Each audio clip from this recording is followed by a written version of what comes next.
The smoke was visible from 50 miles away, a towering black column that clawed at the Montana sky like the finger of some angry god. Margaret Fletcher pressed her face against the dusty window of the westbound train, her breath fogging the glass as she watched the ominous pillar grow larger with each passing mile. The other passengers had fallen silent, their conversations about weather and cattle prices forgotten as they witnessed nature's fury painting the horizon in shades of destruction. Margaret's worn leather gloves tightened around the handle of her carpet bag, which contained everything she owned in the world: 3 modest dresses, her grandmother's Bible, a daguerreotype of her deceased parents, and most importantly, the bundle of letters tied with blue ribbon that had brought her 2,000 miles. From the textile mills of Massachusetts to this moment of growing dread, the letters were from Henry Caldwell, a cattle rancher in Paradise Valley, Montana, who had placed an advertisement in the Boston Herald seeking a refined woman of good, moral character for marriage and partnership in building a prosperous life on the frontier. His correspondence had painted pictures of rolling grasslands, a comfortable ranch house, and a life far removed from the suffocating smoke and grinding poverty of the industrial East. Now, as the train began to slow for its approach to Bozeman Station, Margaret realized that the smoke she had been watching for the past hour was rising from the exact direction of Paradise Valley. Her heart hammered against her ribs as she considered the possibility that everything Henry Caldwell had described to her might already be reduced to ash and memory. Before we jump back in, tell us where you're tuning in from, and if this story touches you, make sure you're subscribed, because tomorrow I've saved something extra special for you. Margaret Fletcher had never imagined that her life would take her so far from the red brick tenements of Lawrence, Massachusetts, where she had spent 23 years breathing lint-filled air and dreaming of something better. The daughter of Irish immigrants who had died within a year of each other from the lung fever that plagued mill workers, she had inherited nothing but their Protestant work ethic and an unshakable belief that America offered opportunities too, those brave enough to seize them. The textile mill where she had worked since age 14 was closing its doors, another victim of the economic panic that had swept through New England like a plague. Management had given the workers 2 weeks' notice and a month's severance pay, barely enough to cover rent and food, while searching for employment that simply didn't exist. Margaret had watched her fellow workers scatter like leaves in autumn. Wind, some returning to families in Ireland, others heading south to the cotton mills of Georgia, many simply disappearing into the anonymous masses of unemployed that filled the cities.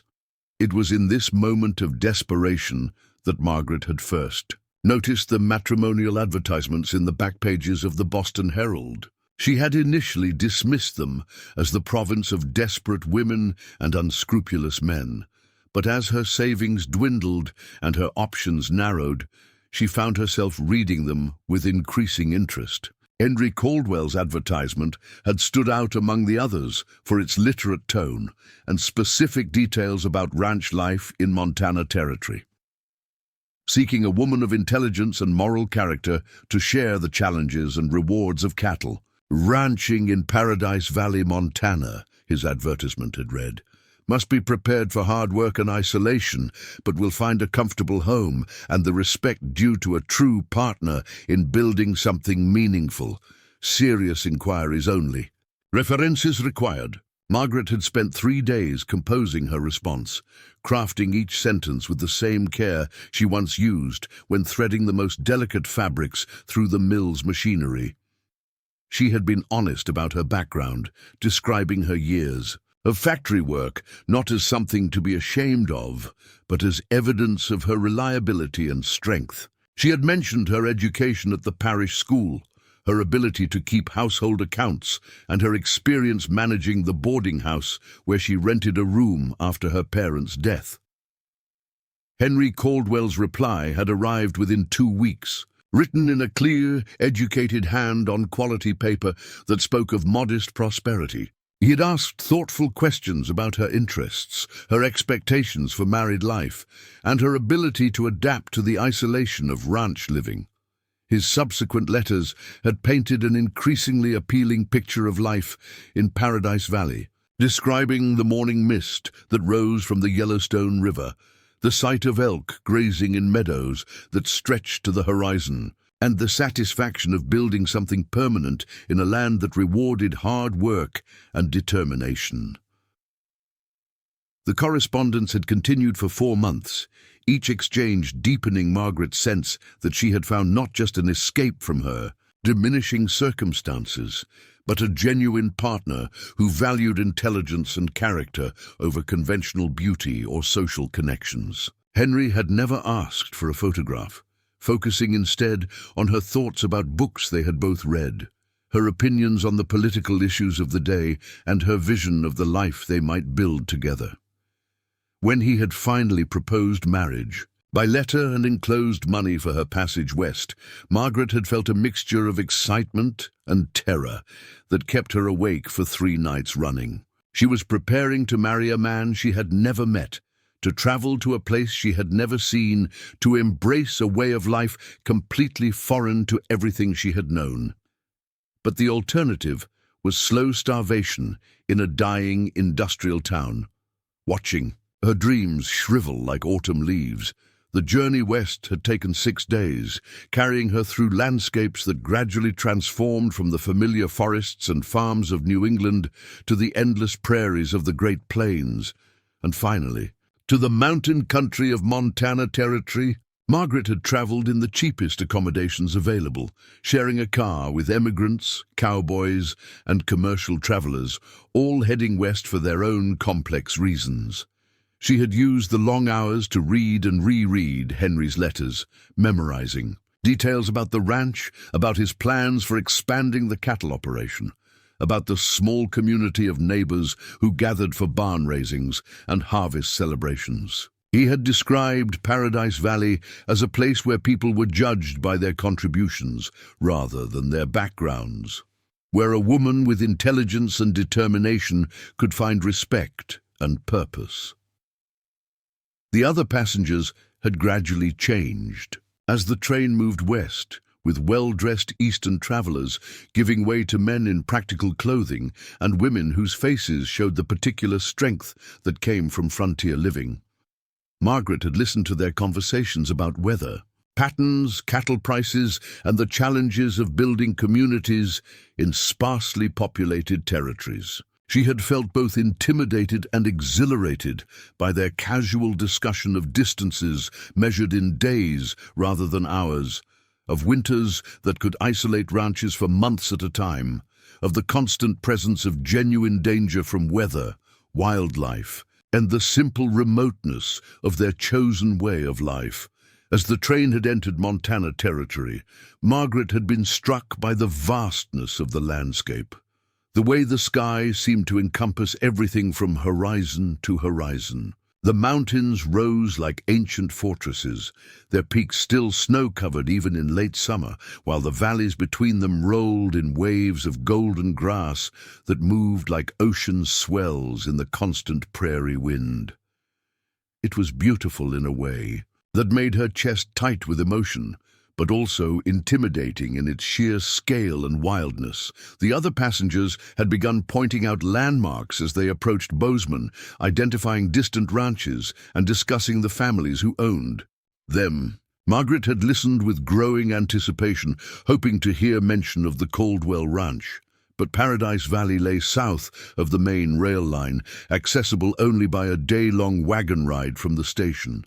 It was during these final hours of the journey that Margaret had first noticed the smoke. Initially, she had assumed it was from a locomotive or perhaps a controlled burn of prairie grass. But as the column had grown larger and more ominous, the conversations around her had taken on increasingly worried tones. Wildfires were a constant threat in the dry Montana summers, capable of destroying decades of work in a matter of hours. By the time the train began its final approach to Bozeman Station, the smoke had become impossible to ignore.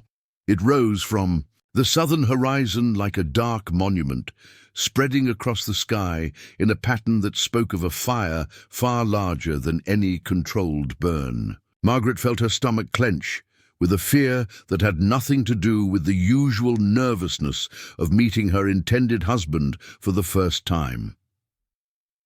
The train wheezed to a halt with a symphony of steam and grinding brakes, and Margaret gathered her belongings with hands that trembled slightly.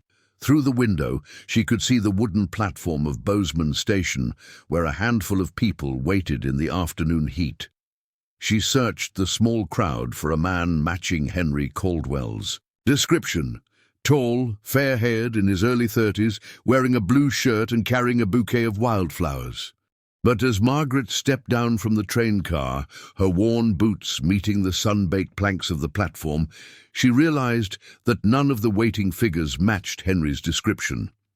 Instead, she found herself facing a scene of barely controlled, in chaos, as passengers and townspeople gathered in anxious clusters, all staring toward the southern horizon where the smoke continued to rise in an ever-expanding pillar of destruction.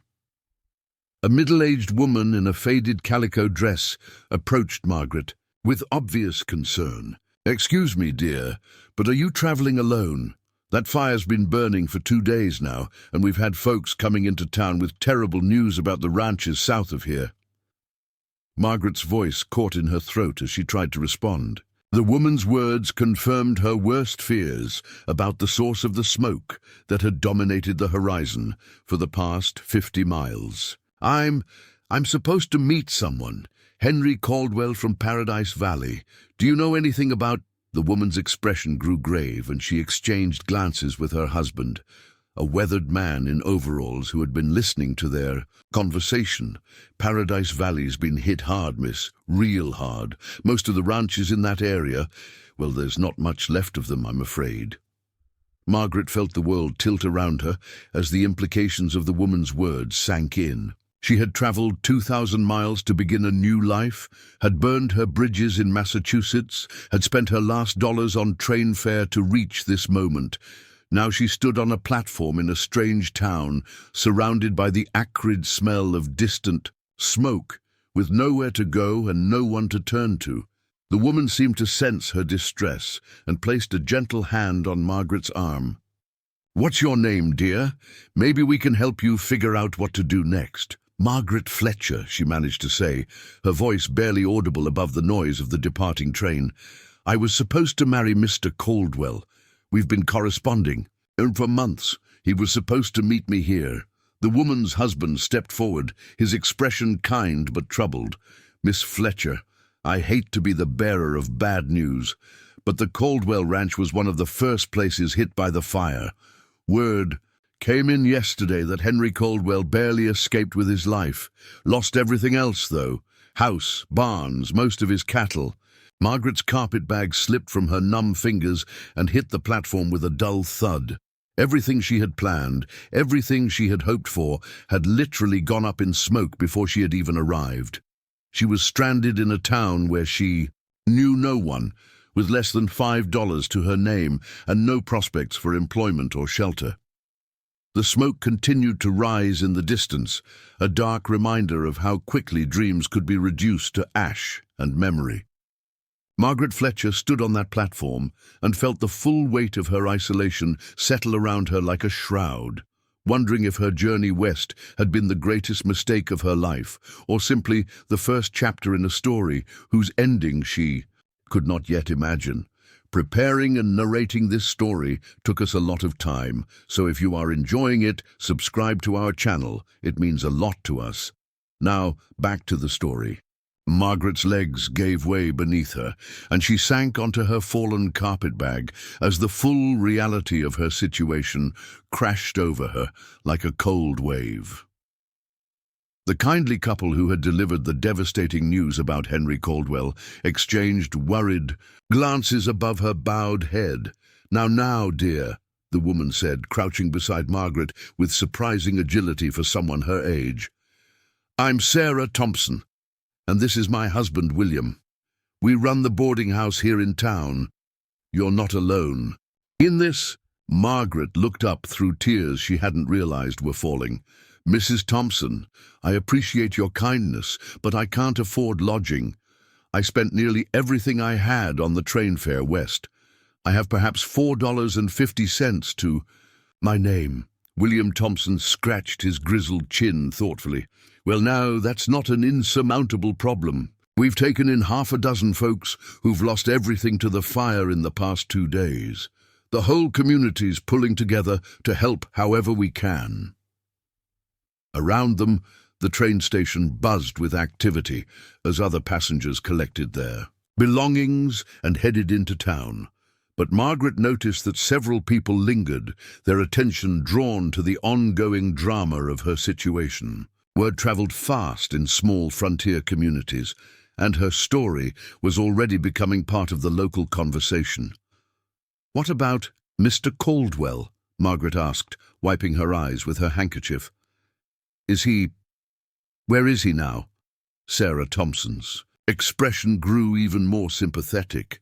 "Last we heard, he was staying with the pastor and his wife at the Methodist church. Poor man arrived in town 3 days ago with nothing but the clothes on his back and burns on his hands from trying to save his cattle. Dr. Morrison's been tending to him, but they say he's in a terrible state, not just from his injuries, but from losing everything he'd worked for." The irony wasn't lost on Margaret, that she and Henry were now both destitute, both dependent on the charity of strangers, both watching their carefully laid plans crumble like paper in a fire. She had come west to be his wife and partner in prosperity, and instead they were both reduced to accepting handouts from people they barely knew. "I should see him," Margaret said, struggling to stand. "Whatever our circumstances, I made a commitment to this man. He deserves to know I arrived safely, and that I'm not abandoning him just because fortune has turned against us." William Thompson nodded approvingly. "That's the spirit, miss. Shows real character, that does. The church is just 3 blocks down Main Street. Can't miss it. It's the only building in town with a proper bell tower." As Margaret gathered her belongings, she became aware of a commotion at the edge of the platform. A group of riders had arrived, their horses lathered with sweat and dust, their faces grim with the particular exhaustion that came from fighting a losing battle against natural disaster. The leader of the group dismounted and approached the gathering crowd with the confident stride of someone accustomed to command. He was a tall man, probably in his mid-30s, with dark hair beneath a soot-stained hat and clothes that spoke of quality, despite their current disheveled state. His face was angular and weathered, marked by lines that suggested both determination and kindness, though at the moment those features were set in an expression of barely contained frustration. "Sheriff Watson," he called to a man Margaret hadn't noticed before, "we need to organize another supply run to the fire lines. We've got men who've been fighting the blaze for 36 hours straight, and they're running low on everything. Water, food, medical supplies." The sheriff, a portly man with a badge that caught the afternoon sunlight, hurried over to the newcomer. "Marcus, you look like hell. When's the last time you slept?" Sleep's a luxury we can't afford right now, Jim. The fire jumped Willow Creek this morning, and it's heading straight for the Morrison Ranch. If we don't get it contained in the next 12 hours, we'll lose another 3,000 acres and God knows how many head of cattle. Margaret found herself studying this man, Marcus, the sheriff had called him, with growing interest. Despite his obvious exhaustion, he radiated a sense of competence and authority that was reassuring. In the midst of chaos, his concern for the firefighters and the threatened ranches spoke to a character that put community welfare above his own comfort. Sarah Thompson leaned closer to Margaret. "That's Marcus Whitmore," she said in a low voice. "Owns the largest cattle operation in the territory. Been leading the firefighting effort since this whole mess started. Good man, though he keeps to himself mostly." As if sensing their conversation, Marcus Whitmore's gaze swept across the platform and settled briefly on Margaret. She saw his expression soften slightly as he took in her obvious distress and travel-worn appearance. For a moment, their eyes met across the dusty space, and Margaret felt an unexpected jolt of recognition, as if she were seeing someone she had known for years rather than a complete stranger. The moment was broken when Sheriff Watson gestured toward Margaret and began explaining her situation to Marcus in low tones.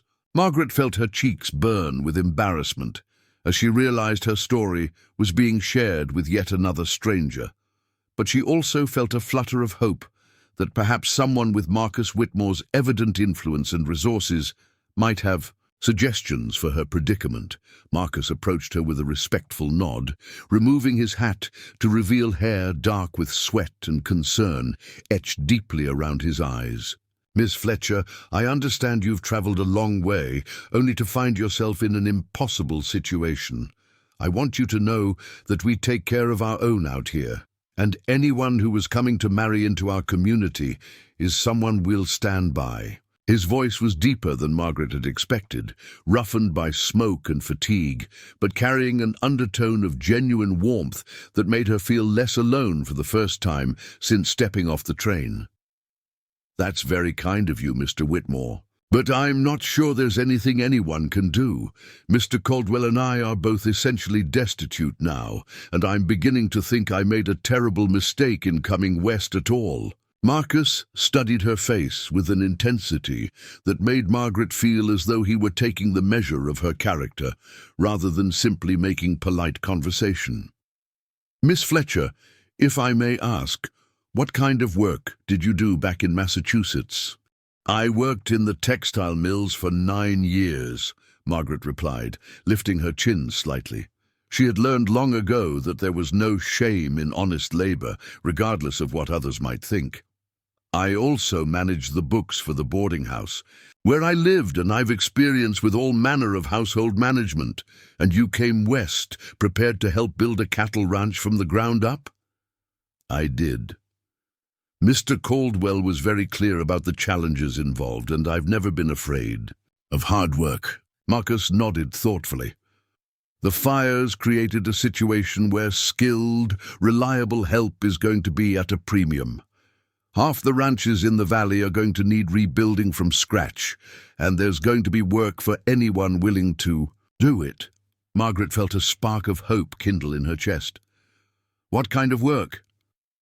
"Everything," Marcus replied with a slight smile that transformed his tired features. "Cooking for work crews, keeping accounts for reconstruction projects, managing supplies for the relief efforts. And later, when the rebuilding really gets underway, there'll be need for people who understand organization and can help coordinate the massive effort it's going to take to restore this valley." Before Margaret could respond, a young man rode up to the group at breakneck speed, his horse's sides heaving from exertion. "Mr. Whitmore," he called out breathlessly. The winds shifted again, and the fires threatening the Peterson place. Mrs. Peterson's refusing to evacuate, says she won't leave her chickens and her garden. Marcus cursed under his breath and remounted his horse with fluid ease. "Jim, get that supply wagon organized and sent out within the hour, and make sure someone gets word to Doc Morrison that he might have more patients coming in." He looked down at Margaret from his saddle, his expression serious but not unkind. "Miss Fletcher, I have to go deal with this emergency, but I want you to know that there are options for you here. Give yourself a day or two to get your bearings, talk to Henry Caldwell, and figure out what you want to do. But don't make any hasty decisions about heading back east just yet." "Why?" Margaret asked, surprised by her own boldness in questioning. This obviously important man, Marcus's smile returned, warmer this time. "Because something tells me you're exactly the kind of person this valley needs right now. Someone with backbone who isn't afraid to start over when life doesn't go according to plan." With that, he wheeled his horse around and galloped away with his men, leaving Margaret standing on the platform with dust swirling around her skirts and a strange new sense of possibility stirring in her chest. Sarah Thompson appeared at her elbow with a knowing look. "That man's got good instincts about people," she observed. If Marcus Whitmore thinks you belong here, you might want to listen to him." Margaret watched the riders disappear in the direction of the smoke and flame, and for the first time since, stepping off the train, she began to think that perhaps her journey west might not be the disaster she had feared. The life she had planned was gone, destroyed as thoroughly as if it had never existed. But maybe, just maybe, there was something else waiting for her in this harsh, beautiful, and unpredictable land. The smoke still rose in the distance, a reminder of destruction and loss. But Margaret Fletcher found herself thinking less about what had been taken away, and more about what might still be possible in the ashes of her original dreams. The Methodist Church stood at the end of Main Street like a beacon of hope against the smoky sky, its white-painted walls and modest bell tower offering a stark contrast to the chaos that had engulfed the surrounding valley. Margaret walked toward it, with determined steps, her carpet bag in one hand and Henry's letters clutched in the other, steeling herself for a meeting that would be nothing like the joyful reunion they had both imagined. The church doors stood open to catch any breeze that might provide relief from the oppressive heat, and Margaret could hear voices from within, the low murmur of conversation mixed with what sounded like quiet weeping. As she approached the entrance, the full scope of the disaster began to reveal itself in human terms that went far beyond statistics about burned acreage and lost cattle. The church's interior had been transformed into an impromptu refugee center. Families huddled together on makeshift bedding spread across the wooden pews, their faces bearing the hollow-eyed look of people who had lost everything. Children clutched salvaged toys or blankets, while their parents spoke in hushed tones about neighbors who hadn't made it out, about generations of work reduced to ash in a matter of hours. Pastor Jonathan Mills, a thin man with prematurely grey hair and kind eyes behind wire-rimmed spectacles, noticed Margaret's hesitation in the doorway and approached her with the gentle authority of someone accustomed to providing comfort in times of crisis. "Good afternoon, miss. I'm Pastor Mills. Are you looking for someone, or do you need shelter yourself?" "I'm Margaret Fletcher," she replied, her voice barely above a whisper. "I was told that Henry Caldwell might be staying here." The pastor's expression grew compassionate. "Ah, you must be the young lady he's been expecting. He's mentioned you several times since he arrived. I'm afraid he's been through quite an ordeal, Miss Fletcher. He's resting in the back room, but I think seeing you might do him more good than all the medicine Dr. Morrison has been prescribing." Pastor Mills led Margaret through the crowded sanctuary toward a small room behind the altar that normally served as his study. The space had been converted into a makeshift infirmary, with several cots arranged to accommodate the most seriously injured fire victims. The air was thick, with the smell of medicinal salves and the lingering odor of smoke that seemed to cling to everything and everyone who had been near the flames. Henry Caldwell sat on the edge of a narrow cot, his hands wrapped in white bandages that spoke of serious burns. Margaret recognized him immediately from his detailed self-description in their correspondence, but the man before her bore little resemblance to the confident, prosperous rancher whose letters had painted such appealing pictures of their future.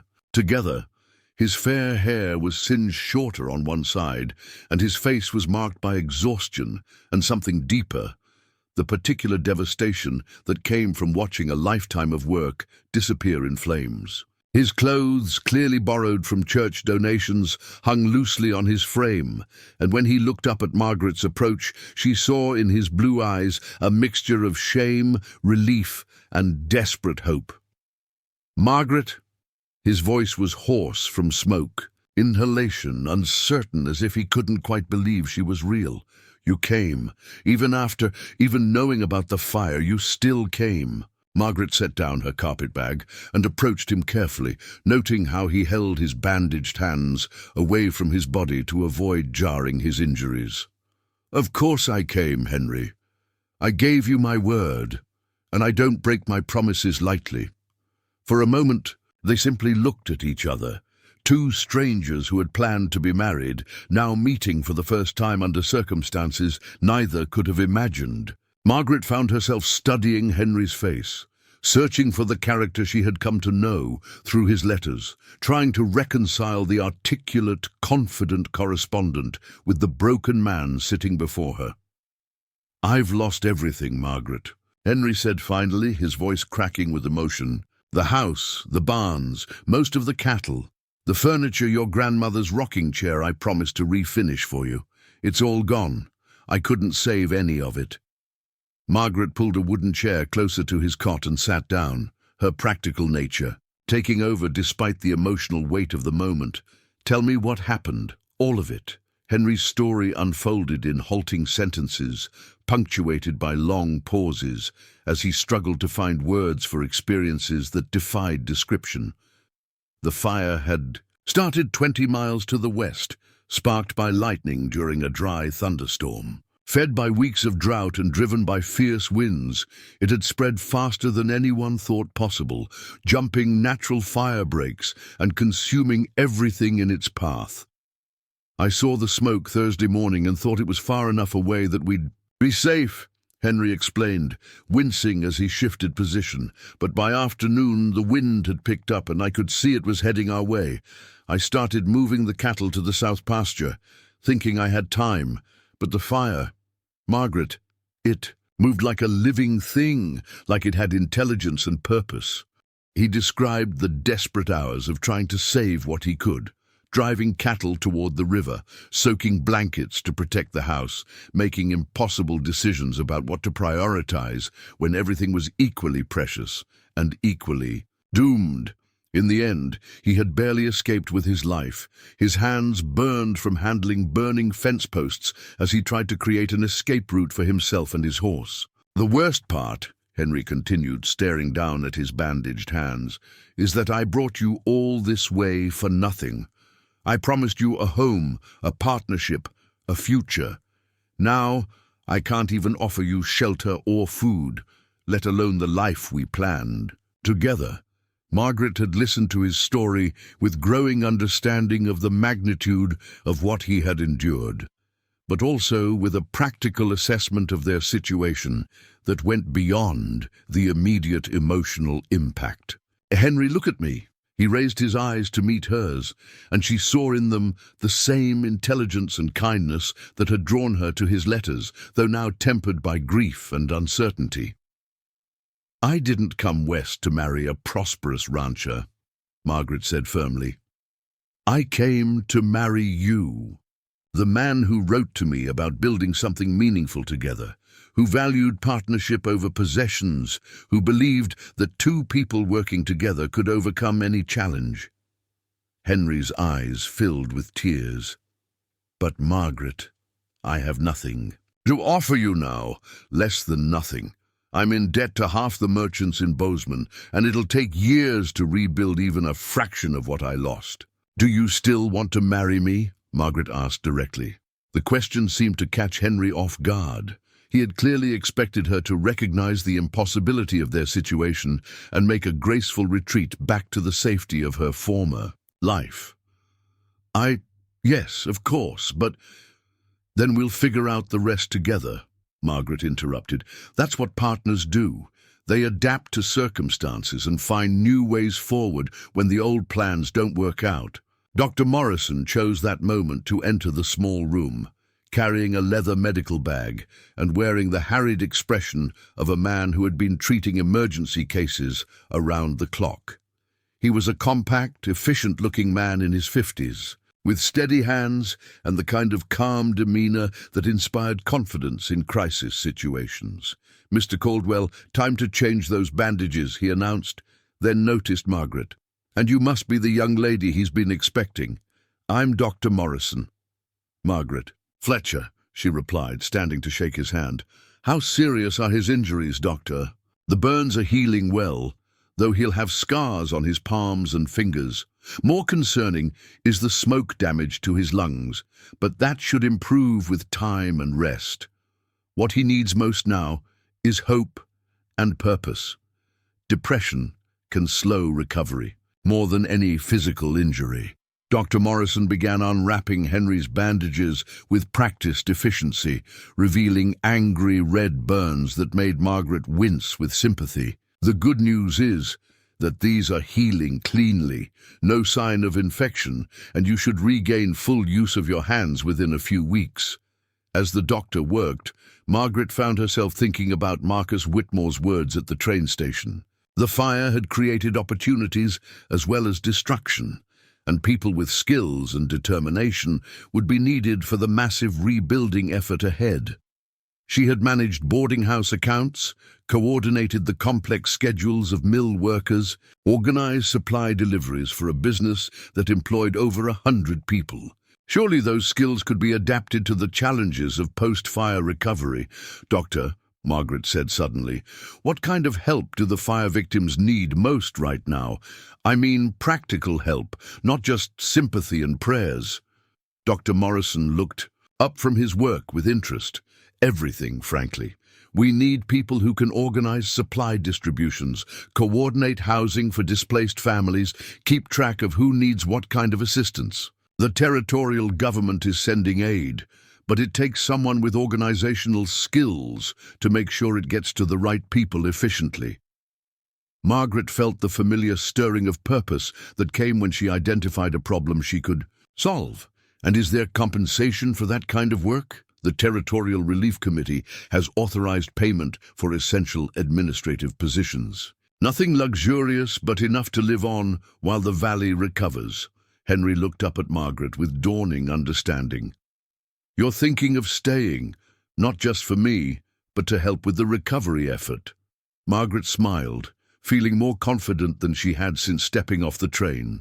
"I'm thinking that maybe this disaster is also an opportunity. For both of us and for everyone else who's lost everything. Someone has to coordinate the rebuilding, and I happen to know something about organization and management." The look of hope that crossed Henry's face was worth more to Margaret than all the comfortable guarantees his original ranch could have provided. They were both starting over from nothing, but they were doing it together, and that made all the difference in the world.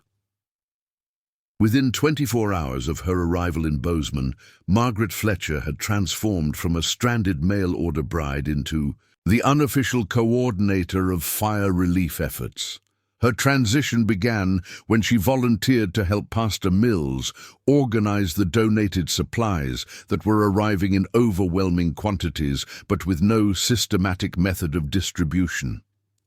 The church basement had become a chaotic warehouse of good intentions. Boxes of clothing sat unsorted beside sacks of flour, medical supplies were mixed with children's toys, and nobody seemed to know what had been donated, what was needed most urgently, or how to get supplies to the people who needed them most. Margaret took one look at the confusion and saw a problem she could solve. "Pastor Mills," she said, rolling up her sleeves, "do you have paper and pencils, and perhaps a few volunteers who can follow detailed instructions?" Within an hour, Margaret had established a system that would have impressed the supervisors at her old textile mill. She created inventory sheets for different categories of supplies, assigned teams to sort and catalog everything, and established a distribution schedule based on the most urgent needs first. Her years of managing complex production schedules had prepared her perfectly for coordinating relief efforts. Mrs. Sarah Thompson, who had volunteered to help with the sorting, watched Margaret work with growing admiration. "My goodness, dear, you certainly know how to take charge of a situation. Where did you learn to organize things like this?" 9 years in the mills teaches you that chaos is expensive and efficiency saves lives, Margaret replied, checking items off her inventory list. When you're responsible for keeping hundreds of workers supplied with materials so they can meet production quotas, you learn to think systematically about distribution and logistics. Word of Margaret's organizational skills spread quickly through the small community. By afternoon, Sheriff Watson had arrived at the church to ask if she could help coordinate housing assignments for displaced families. The territorial government had authorized the requisition of empty buildings and the construction of temporary shelters, but nobody had been keeping track of who was staying where or what additional accommodations were needed. "Miss Fletcher," the sheriff said, hat in hand and expression respectful, "I understand you've got experience with this kind of record-keeping. We're in way over our heads here, and folks are starting to get frustrated because nobody knows who's supposed to be helping them find places to stay." Margaret looked up from her supply inventories, pencil still in hand. "Sheriff, I'd be happy to help, but I'll need official authorization to make housing assignments and coordinate with property owners. People need to know I have the authority to make decisions, or they won't follow my directions." The sheriff nodded quickly. "Consider yourself deputized as emergency housing coordinator. The Territorial Relief Committee will officially approve the position tomorrow, but for now you've got my full backing to do whatever needs doing." Margaret's first official act was to create a comprehensive survey of available housing and emergency accommodations. She enlisted Henry, despite his bandaged hands, to help her walk through Bozeman and the surrounding area, cataloguing every barn, vacant building, and spare room that could provide temporary shelter. Henry, grateful to have something useful to do besides worry about his uncertain future, threw himself into the work with an energy that impressed Margaret and seemed to speed his physical recovery. "You know," Henry said, as they examined a vacant store building that could house 3 families, "I never imagined our first days together would involve anything like this. But watching you work, seeing how you take charge and get things done, it makes me realize how lucky I am that you agreed to marry me." Margaret felt a warm flush of pleasure at his words. Their relationship was developing differently than either had expected, not through romantic courtship, but through shared work and mutual respect earned under pressure. She was beginning to understand that this might actually be a stronger foundation for marriage than conventional romance. Their systematic approach to housing coordination caught the attention of Marcus Whitmore, who arrived at the church as Margaret was updating her master list of family placements. He looked even more exhausted than he had at the train station, his clothes bearing fresh soot stains and his face showing the strain of 3 days spent fighting an uncontainable fire. "Miss Fletcher," he said, approaching her makeshift desk, "I hear you've been working miracles with the relief organization. Sheriff Watson says you've got more done in 1 day than we managed in the previous 3. Margaret looked up from her paperwork, again struck by the intensity of Marcus's dark eyes and the way his presence seemed to command attention even when he was clearly exhausted. "I've simply applied some basic organizational principles, Mr. Whitmore. It's amazing what you can accomplish when you treat logistics as a science rather than hoping things will work out through good intentions." Marcus pulled up a chair and sat down heavily, removing his hat to run his fingers through hair damp with sweat. "I want to talk to you about expanding your role. The fire's finally contained, but we're looking at the biggest reconstruction project in Montana Territory's history. We need someone who can coordinate not just immediate relief, but long-term rebuilding efforts." "What exactly are you proposing?" Margaret asked, though her pulse quickened with interest. "The territorial government is establishing a Paradise Valley Reconstruction Commission with authority to coordinate rebuilding efforts, manage federal aid distribution, and oversee the restoration of infrastructure. The position of administrative director pays $200 a month plus housing allowance. It's a big job, Miss Fletcher, but from what I've seen, you're the right person for it." $200 a month was more money than Margaret had ever imagined earning. It was enough to provide security for herself and Henry while they figured out their future, enough to give them choices instead of forcing them to depend on charity or make desperate decisions. "Why me?" Margaret asked. "Surely there are men with more experience in territorial administration." Marcus leaned forward, his expression serious. "Experience in what? coordinating the reconstruction of an entire valley after a natural disaster. Nobody has that kind of experience, Miss Fletcher. What we need is someone who can think systematically, organize complex operations, and get people to work together toward common goals. You've proven you can do all of that. Henry had been listening to the conversation with growing excitement. Margaret, this is exactly the kind of opportunity we talked about. A chance to build something meaningful together. Together? Marcus asked, glancing between them. Mr. Caldwell and I are engaged, Margaret explained, though our circumstances have changed considerably since we made our original plans. Marcus nodded thoughtfully. Actually, that might work out perfectly. The Reconstruction Commission will need someone to oversee agricultural recovery, helping ranchers rebuild their operations, coordinating seed and livestock distribution, managing grazing rights while the land recovers. If Mr. Caldwell is interested, that position pays $150 a month. Henry's eyes widened. You're offering me work, but I've lost everything. I'm hardly qualified to advise other ranchers when I couldn't save my own operation. Mr. Caldwell, Marcus said firmly, you survived one of the worst wildfire disasters in territorial history. You know exactly what challenges the other ranchers are facing because you've experienced all of them firsthand.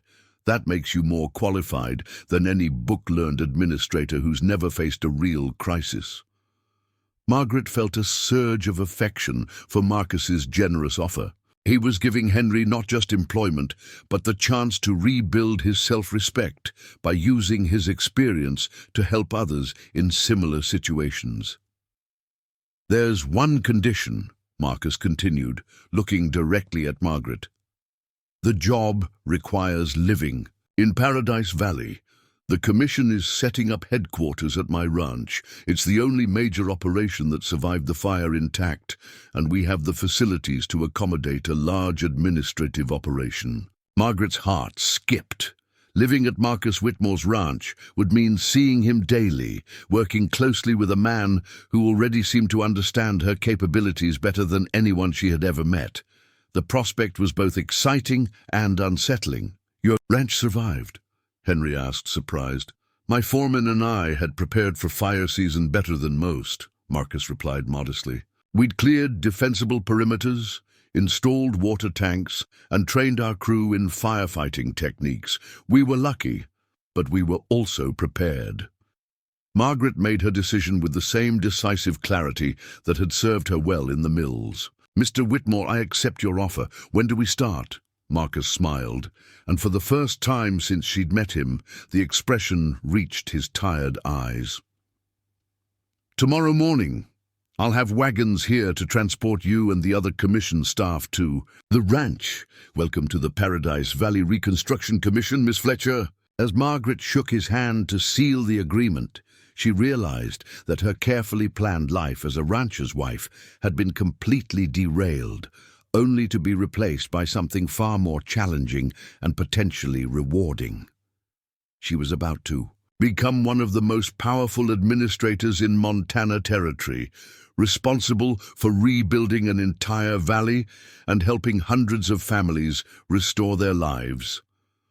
The scared young woman who had stepped off the train just 2 days ago seemed like a stranger now. In her place stood someone who had discovered capabilities she never knew she possessed, someone ready to take on challenges that would have terrified her former self. The wagon convoy that carried Margaret, Henry, and the other reconstruction commission staff toward Paradise Valley departed Bozeman at dawn, loaded with supplies, equipment, and the hopes of an entire community. Margaret sat beside Henry on the lead wagon, her notebook already filled with preliminary plans for organizing the massive undertaking ahead, while her eyes took in the landscape that would become her new home. The journey to Marcus Whitmore's ranch revealed the full scope of the devastation in stark, undeniable terms. Mile after mile of blackened earth stretched in every direction, punctuated by the skeletal remains of trees and the charred foundations of buildings. Occasionally, they passed groups of displaced ranchers sifting through the ashes of their former lives, searching for anything that might have survived the flames. "My God," Henry whispered, his voice thick with emotion as they passed the site where his own ranch had stood. Nothing remained but a brick chimney rising from a field of ash like a monument to lost dreams. "I knew it was gone, but seeing it like this—" Margaret reached over and squeezed his uninjured hand. "We'll rebuild it, Henry, all of it. That's why we're here." The wagon driver, a grizzled man named Pete Carson who worked for Marcus, glanced back at them with respect. "Miss Fletcher, I've been working for Mr. Whitmore for 8 years, and I've never seen him move so fast to organize something like this commission. He's got a lot of faith in you folks." As they crested a hill overlooking the Yellowstone River Valley, Margaret caught her first glimpse of the Whitmore Ranch, and her breath caught in her throat. In the midst of the devastation, it stood like an island of green prosperity, its buildings intact, and its pastures still lush with grass that had somehow escaped the flames. The main house was larger than she had expected, a substantial 2-story structure built of local stone and timber that suggested both permanence and comfort. "How did it survive when everything else burned?" she asked Pete. Mr. Whitmore's daddy was a military man, and he taught his son to think like a general, Pete replied with obvious pride. "We've got fire breaks that are a 1/4 mile wide in every direction, water storage systems that would make an army engineer jealous, and every man on the crew knows his job when fire threatens. But mostly, it's because Mr. Whitmore prepares for the worst and hopes for the best." The ranch headquarters buzzed with activity as their wagons pulled into the main yard. Men were constructing temporary buildings to house the reconstruction, commission offices, while others unloaded supplies and equipment that would be needed for the massive undertaking ahead. Margaret noticed that the work proceeded with military precision, each person understanding their role in the larger operation. Marcus emerged from the main house as their wagon came to a stop, and Margaret was struck again by the commanding presence. He projected even in casual work clothes. He moved with the confident stride of a man comfortable with authority, but she also noticed the way he personally greeted each arriving staff member, making sure they felt welcome and understood their importance to the mission. "Miss Fletcher, Mr. Caldwell," Marcus said, helping Margaret down from the wagon, "welcome to what I hope will be the headquarters of the most successful reconstruction effort in territorial history." Margaret looked around the bustling ranch yard with growing appreciation for the scale of what Marcus had organized. "Mr. Whitmore, this is extraordinary. How did you manage to set all this up so quickly? When you're dealing with an emergency of this magnitude, you don't have time for lengthy planning meetings," Marcus replied with a slight smile. "You identify what needs to be done, find the right people to do it, and give them the resources to succeed. Speaking of which, let me show you your offices." The temporary building that would house the Commission's administrative offices was surprisingly well appointed, with proper desks, filing cabinets, and even a large map of the valley, marked with the locations of every destroyed ranch and settlement. Margaret examined the map with professional interest, already beginning to visualize the logistics of coordinating rebuilding efforts across such a vast area. "This is perfect," she said, running her finger along the routes that would be needed to transport supplies and materials. "We can establish supply depots at these locations, coordinate construction crews from this central position, and track progress across the entire valley." Marcus watched her study the map with an expression that might have been admiration. "I thought you'd appreciate the strategic possibilities. The Commission has authorized whatever resources you need: wagons, horses, personnel, communication systems. Your job is to rebuild this valley, and my job is to make sure you have everything necessary to do it." Henry had been examining the agricultural recovery plans that were spread across another desk. Marcus, these projections for livestock replacement and seed distribution are impressive. You're talking about restocking the entire valley within 2 growing seasons. That's the goal, Marcus replied. The territorial government and federal authorities have committed to providing the funding, but success depends on having administrators who can turn resources into results. Over the following days, Margaret threw herself into the work with an intensity that surprised even her. Her office became the nerve center of the reconstruction effort, with a steady stream of displaced ranchers, territorial officials, and supply contractors seeking guidance and coordination. She worked from dawn to dusk, creating systems for tracking progress, managing resources, and ensuring that aid reached the people who needed it most. The complexity of the task was staggering. Every decision had to account for dozens of variables. Available materials, weather patterns, transportation routes, labor availability, and the specific needs of individual families. Margaret found herself drawing on every skill she had learned in the textile mills, where coordinating complex production schedules had been a matter of economic survival. What surprised her most was how naturally she took to the role of leadership. In the mills, she had been responsible for coordinating the work of others, but always under the authority of male supervisors who made the final decisions.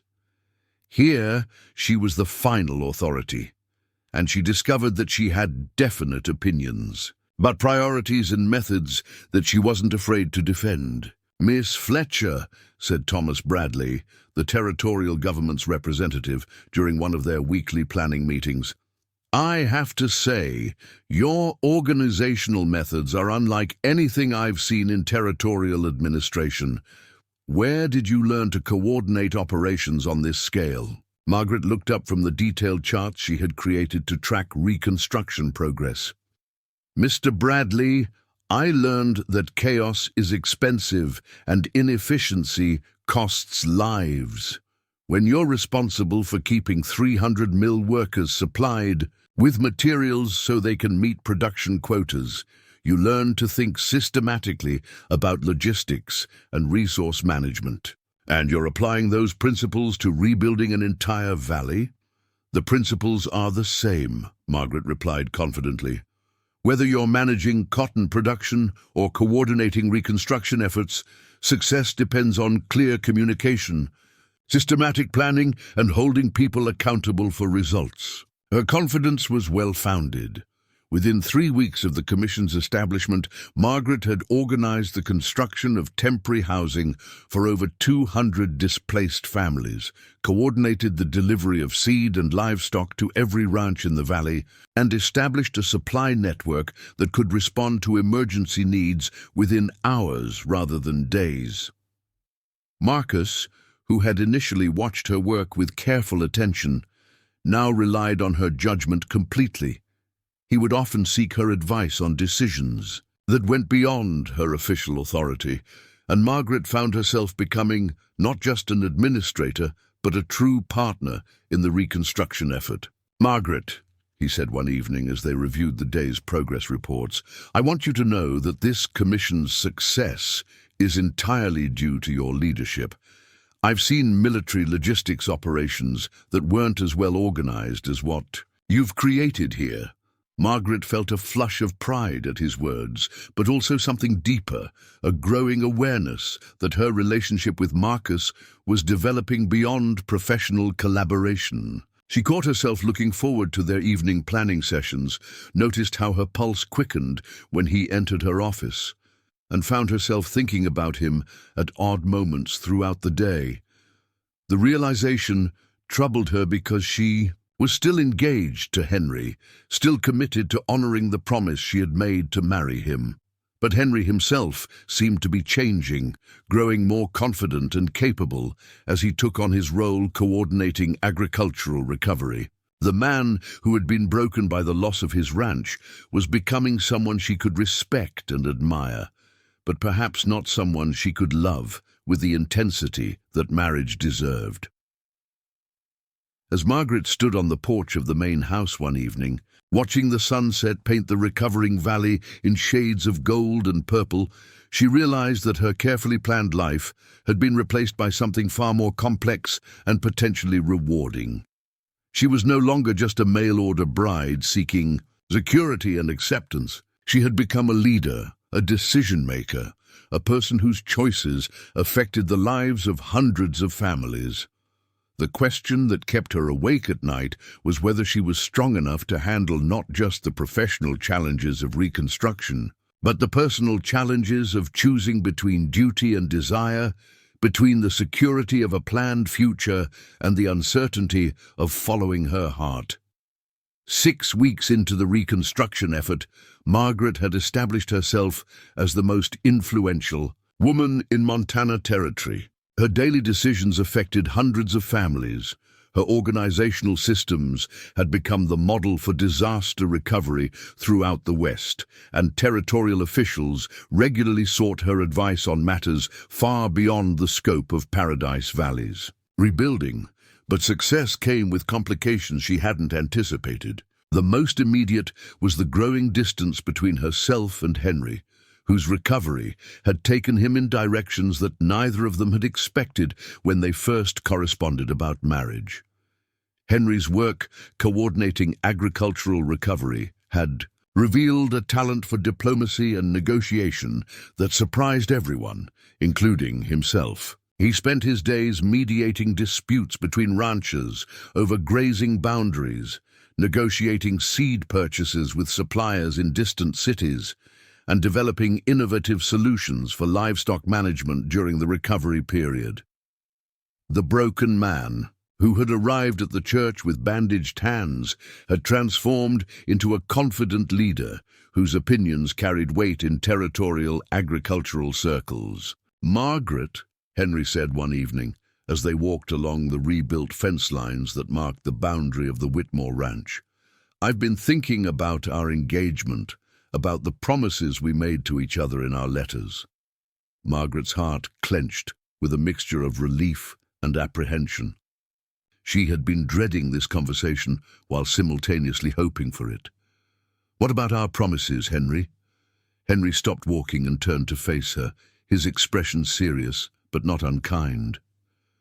"We fell in love with each other's letters, Margaret, with the people we imagined each other to be, but the fire changed both of us. You've become someone I never expected, and I think I've become someone different too." Margaret studied his face in the gathering twilight, seeing the strength and confidence that had replaced the desperate uncertainty of their first meeting.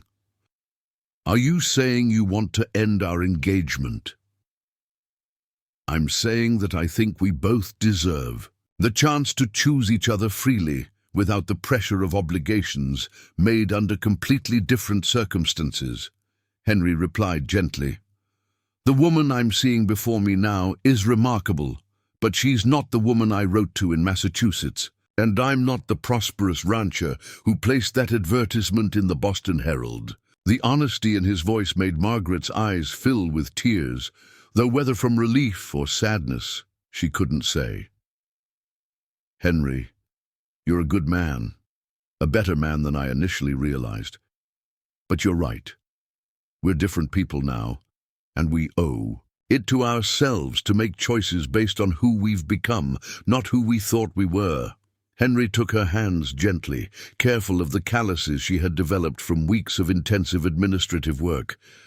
"I release you from any obligation to marry me, Margaret, not because I don't care for you, but because I want you to be free to follow your heart wherever it leads." As they walked back toward the ranch house, Margaret felt a complex mixture of emotions: relief at being freed from an engagement that had become more duty than desire, sadness at the end of a dream that had sustained her through difficult times, and underneath it all, a growing awareness of feelings she had been trying to suppress. Those feelings centered on Marcus Whitmore, whose presence had become the fixed point around which her days revolved. Their working relationship had evolved into something that went far beyond professional collaboration. Margaret found herself seeking his opinion on decisions that were entirely within her authority, lingering in his office after meetings had officially ended, and feeling a flutter of excitement whenever she heard his voice in the corridor. Marcus, for his part, had begun treating Margaret less like an employee and more like a trusted partner. He consulted her on ranch business that had nothing to do with reconstruction efforts, sought her advice on territorial political matters, and had taken to joining her for evening walks around the property that served no obvious business purpose. The evening after her conversation with Henry, Margaret was working late in her office when Marcus appeared in the doorway, carrying 2 cups of coffee and wearing an expression of concern. "You missed dinner again," he said, setting 1 cup on her desk. "Mrs. Patterson is starting to take it personally when you don't show up for her meals." Margaret looked up from the correspondence she'd been reviewing, suddenly aware that darkness had fallen outside her windows. "I'm sorry. I was trying to finish the quarterly report for the territorial authorities. They're reviewing our funding allocations next week." Marcus settled into the chair across from her desk, a position that had become familiar over the weeks of their collaboration. "Margaret, the work will still be here tomorrow. You're pushing yourself too hard." "There's so much to coordinate," Margaret replied, though she set down her pen and accepted the coffee gratefully. "The Peterson family needs their barn rebuilt before winter, the Morrison Ranch requires new fencing for their cattle, and the school construction is behind schedule because we can't get enough qualified carpenters. All problems that will be solved more effectively by someone who gets adequate rest and proper meals," Marcus said firmly. "You're not doing anyone any favors by working yourself into exhaustion." Margaret studied his face in the lamplight, noting the concern in his dark eyes and the way his presence seemed to fill the small office. "Marcus, can I ask you something personal?" "Of course." "Why did you never marry? A man with your position, your success. Surely there were opportunities." Marcus was quiet for a long moment, his fingers tracing the rim of his coffee cup. "I suppose I never found the right woman. Someone who could be a true partner, not just a wife looking for security or social position." "And what would make someone the right woman?" Marcus looked up at her directly, and Margaret felt something electric pass between them. "Intelligence, strength, the ability to handle challenges without falling apart. Someone who could build something meaningful alongside me, not just depend on what I'd already built." The description felt like a direct comment on her own qualities, and Margaret felt her cheeks warm with more than the heat from the coffee. "Those are high standards." They have to be. Marriage is too important to settle for anything less than a true partnership. Before Margaret could respond, Henry appeared in the office doorway, his expression carefully neutral, but his timing unfortunately perfect to interrupt what felt like a significant moment. "I'm sorry to disturb you both," Henry said, though his eyes moved between Margaret and Marcus with obvious awareness of the tension in the room. "Margaret, I wanted to let you know that I've received an offer from the Territorial Agricultural Department. They want me to coordinate livestock recovery efforts throughout the entire territory, not just Paradise Valley." Margaret felt a mixture of pride and loss at Henry's news. "That's wonderful, Henry. It's exactly the kind of opportunity you deserve. It would mean traveling extensively, probably being away from Paradise Valley more often than not," Henry continued, his meaning clear to everyone in the room. "I wanted to discuss it with you before making any decisions." The subtext was obvious. Henry was offering her a graceful exit from their relationship by accepting a position that would take him away from the ranch and from daily contact with her and Marcus. It was a generous gesture from a man who had clearly recognized the changing dynamics between all 3 of them. "Henry," Margaret said carefully, "you should accept any position that makes use of your talents and serves the territory's needs. Your decisions shouldn't be influenced by any personal considerations involving me." Marcus had remained silent during this exchange, but Margaret was acutely aware of his presence and his careful attention to every nuance of the conversation. When Henry excused himself to consider the offer, Margaret found herself alone with Marcus in the small office, surrounded by the documentary evidence of their successful collaboration, but facing questions that went far beyond professional concerns. "Margaret," Marcus said quietly, "I think we need to talk about what's happening between us." Margaret's heart began to race, but she forced herself to maintain outward composure. "What do you mean?" "I mean that somewhere in the past 6 weeks, our working relationship has become something more complicated, something that could affect not just us, but Henry and the entire reconstruction effort." Margaret set down her coffee cup with hands that trembled slightly. "Marcus, I don't think this is the right time or place to discuss personal matters." "When would be the right time?" Marcus asked, leaning forward. "After Henry leaves for his new position, after the reconstruction is complete and you return to whatever life you plan to build? Or should we just pretend that what's developing between us doesn't exist?" The directness of his questions forced Margaret to confront feelings she had been trying to manage through sheer force of will. What's developing between us could complicate everything. I came here engaged to another man, and you gave both of us positions of trust and authority. If people think that personal relationships are influencing professional decisions, then we'll make sure that doesn't happen, Marcus interrupted. But Margaret, I won't pretend that my feelings for you don't exist just to avoid complications. You're the most remarkable woman I've ever known, and I think you care for me as well. Margaret stood up abruptly, needing physical distance to think clearly. Marcus, even if what you're suggesting is true, I don't know what you're asking of me. To end my engagement officially, to consider a relationship with you, to make decisions that could affect not just my future, but the futures of everyone depending on this reconstruction effort? Marcus rose as well, his expression serious but determined. I'm asking you to be honest about your feelings, Margaret. Not to make any hasty decisions, but to acknowledge that what's happening between us is real and worth exploring. The weight of the decision pressed down on Margaret like a physical force. She had come west seeking security and a planned future. Instead, she had found success, purpose, and the possibility of a love more profound than anything she had imagined. But pursuing that possibility required courage she wasn't sure she possessed, and sacrifices she wasn't certain she was prepared to make. As she stood in the lamplit office, surrounded by the evidence of her professional success but facing the most personal decision of her life, Margaret Fletcher realized she had reached a crossroads that would determine not just her own future, but the futures of two good men who deserved better than to be hurt by her indecision. The crisis that would test every relationship and resolve at the Whitmore ranch began with a telegram that arrived on a grey October morning. Margaret was reviewing construction schedules when Marcus burst into her office, his face pale and his hands trembling as he held the yellow paper. Margaret, we have a problem. A serious one. She looked up from her charts, immediately alert to the tension in his voice. What's happened?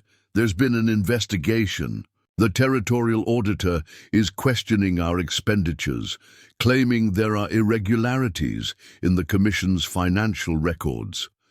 They're sending investigators tomorrow, and if they find anything suspicious, they'll shut down the entire reconstruction effort.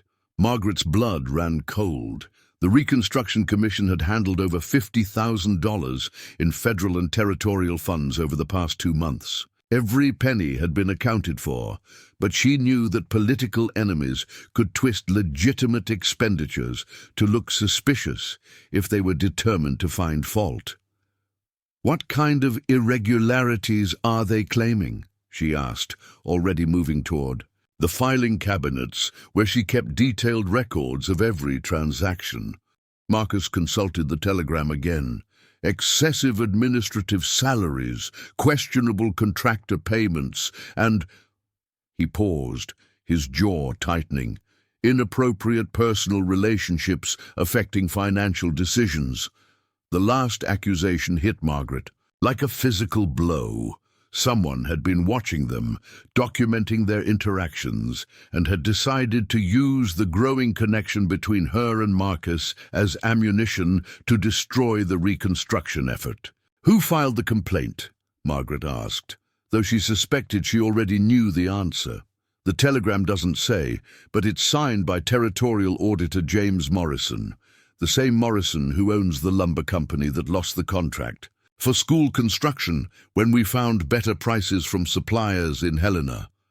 Margaret began pulling files with systematic efficiency, her mind racing through possible vulnerabilities in their record-keeping. "Marcus, we need to prepare for the worst. If they're looking for evidence of impropriety, they'll find it whether it exists or not. Political investigations are often decided before they begin." "What do you mean?" Margaret spread her financial records across her desk, revealing months of meticulous documentation. "I mean that someone wants to destroy this commission, probably, because our success makes other territorial administrators look incompetent by comparison.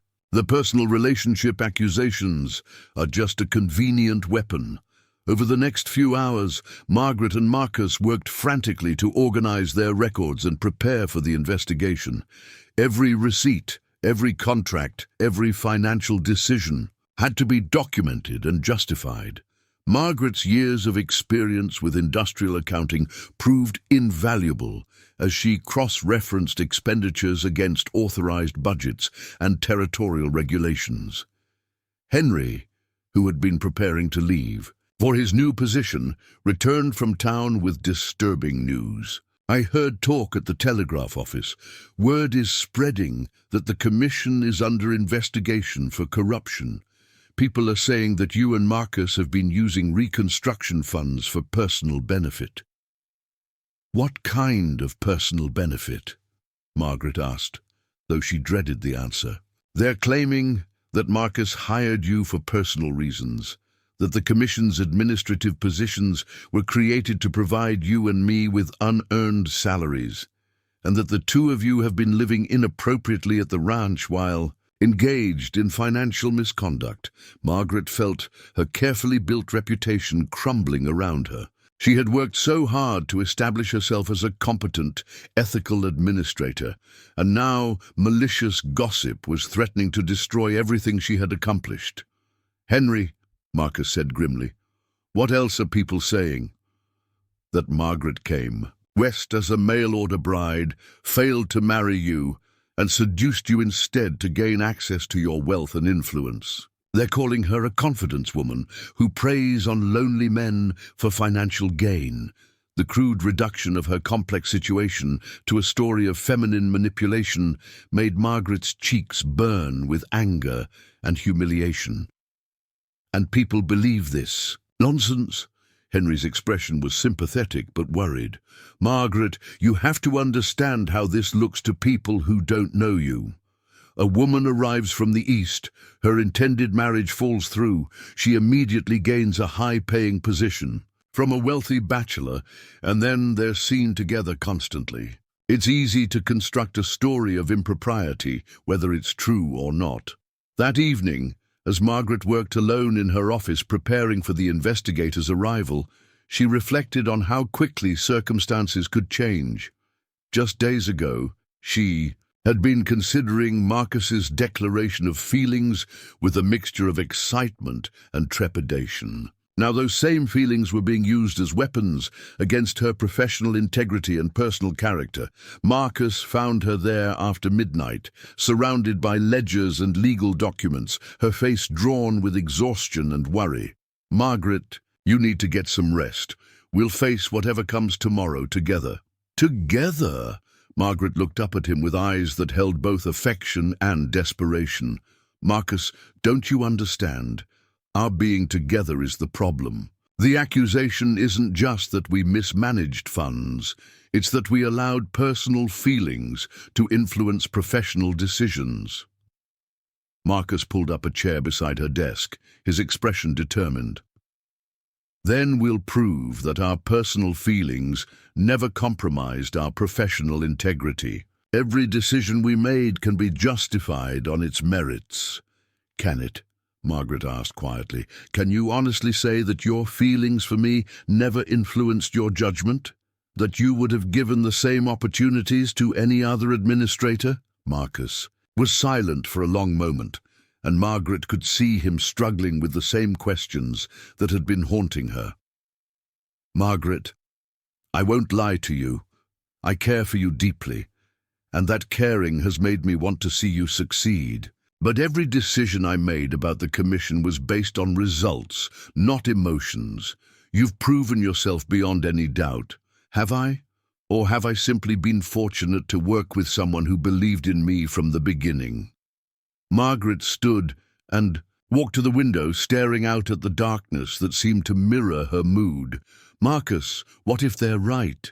What if I've been so focused on proving myself that I've been blind to how others perceive my methods? Marcus rose and moved to stand behind her, close enough that she could feel his warmth, but not touching her. Margaret Fletcher, you are the most competent, ethical, and dedicated administrator I've ever worked with. You've saved this valley, helped hundreds of families rebuild their lives, and created systems that will serve as models for disaster recovery throughout the territory. Don't let the jealousy and small-mindedness of others make you doubt your own worth. Margaret turned to face him, and in the lamplight she could see the depth of his conviction. But what if proving my worth costs us everything we've built here? What if the only way to save the reconstruction effort is to sacrifice our personal relationship? Are you saying you're willing to do that? Margaret's heart clenched at the pain in his voice. I'm saying I don't know what I'm willing to sacrifice, or what I should be willing to sacrifice. The reconstruction effort affects hundreds of families. My personal happiness feels selfish in comparison. Marcus reached out and gently touched her cheek. Margaret, your happiness isn't selfish. You've given everything to this effort, and you deserve to have a life beyond professional obligations. Before Margaret could respond, they heard footsteps in the corridor outside her office. Henry appeared in the doorway, his expression urgent. I'm sorry to interrupt, but there's something you both need to know. I've been talking to some of the displaced families, and they're planning to organize a petition supporting the commission. They want to present it to the investigators tomorrow. Margaret felt a flicker of hope. A petition. Over 200 signatures so far, from every family you've helped. They're stating that the commission's work has been exemplary, that you've been fair and honest in all your dealings, and that the accusations against you are unfounded. Marcus smiled for the first time that day. The people we've helped are willing to stand up for us. More than that, Henry continued. They're saying that if the territorial government shuts down the commission, they'll petition Congress directly for federal intervention.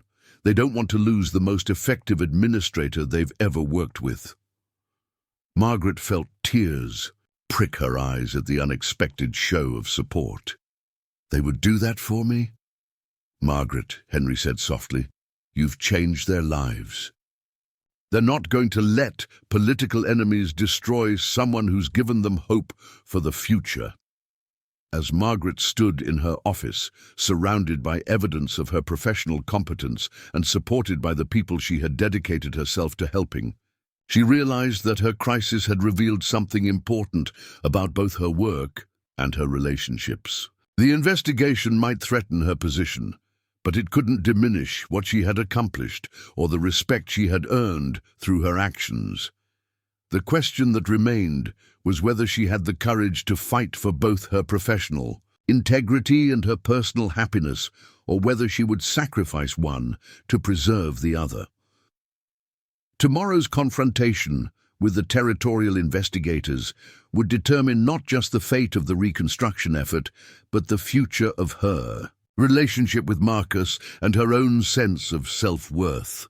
Margaret Fletcher had come west seeking security and acceptance. Now she faced her greatest test, the choice between playing it safe and risking everything for the possibility of a life that exceeded her wildest dreams. The territorial investigators arrived at the Whitmore ranch in a cloud of dust and self-importance, their black carriage and formal attire marking them as men who viewed the frontier as beneath their dignity. Leading the group was James Morrison, the territorial auditor whose lumber company had lost the school construction contract, accompanied by 2 assistants and a stenographer whose job was to record every damaging statement they could extract. Margaret waited for them in the Commission's main office, every financial record organized with military precision, every decision documented and cross-referenced. She had dressed in her most professional attire and arranged her hair severely, hoping to project competence and respectability rather than the scandalous impropriety her enemies were alleging. "Miss Fletcher," Morrison began without preamble, settling his considerable bulk into a chair that creaked under his weight. "I trust you understand the serious nature of these proceedings. The territorial government has received allegations of financial misconduct and inappropriate personal conduct that, if proven, will result in criminal charges as well as civil penalties." Margaret kept her voice steady and professional. "Mr. Morrison, I understand completely, and I welcome the opportunity to demonstrate that every expenditure made by the Reconstruction Commission has been proper, necessary, and fully documented." Morrison's smile was thin and predatory. "We shall see. Let's begin with your own salary. $200 per month is quite substantial for a woman with no formal administrative training or territorial government experience. My salary was set by the Territorial Relief Committee based on the scope of responsibilities and the results they expected," Margaret replied calmly. "As you can see from these reports, the Commission has completed reconstruction projects on schedule and under budget, while providing aid to over 400 displaced families." One of Morrison's assistants, a nervous young man with ink-stained fingers, leaned forward. "But Miss Fletcher, surely you must acknowledge that your appointment to this position was irregular. You arrived in the territory as a mail-order bride, and within days you were given authority over thousands of dollars in federal funds." Margaret had prepared for this line of attack. "My appointment was based on demonstrated competence in organizational management, gained through 9 years of experience coordinating complex operations in Massachusetts textile mills. My personal circumstances were irrelevant to my professional qualifications." Morrison shuffled through his papers with theatrical importance. "Let's examine some specific expenditures. This payment of $300 to Wilson Construction for emergency repairs to ranch buildings. Can you explain why commission funds were used to improve private property?" Margaret pulled out the corresponding file without hesitation. Wilson Construction repaired the buildings that house commission operations. The expenditure was necessary to provide adequate workspace for federal employees and secure storage for territorial supplies. As you can see from the work orders, all improvements were directly related to commission functions. For 3 hours, Morrison and his assistants probed every financial decision, every contractor selection, every salary payment. Margaret met each challenge with detailed documentation and logical explanation, her years of mill supervisory experience serving her well in defending systematic decision-making against political attack. But she could see that Morrison wasn't interested in her explanations. He had arrived with predetermined conclusions and was looking for any excuse to justify them. The investigation was a show trial designed to destroy her reputation and eliminate a successful administrator whose competence made other territorial officials look inadequate. The turning point came when Morrison shifted from financial matters to personal conduct.